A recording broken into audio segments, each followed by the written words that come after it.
எடுத்து குடிசையில கொஞ்ச காலம் தங்கி பாருலே.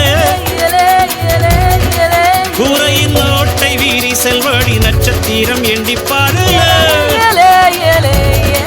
கூவும் செல்போனின் நச்சரிப்பை அணைத்து கொஞ்சம் செல்வண்ணின் உச்சரிப்பை கேட்போம். வெறும் காலில் செருப்பின்று நடந்து மண்ணோடு பேசிக்கொண்டு போவோம். மழலைகள் ஆவோம்.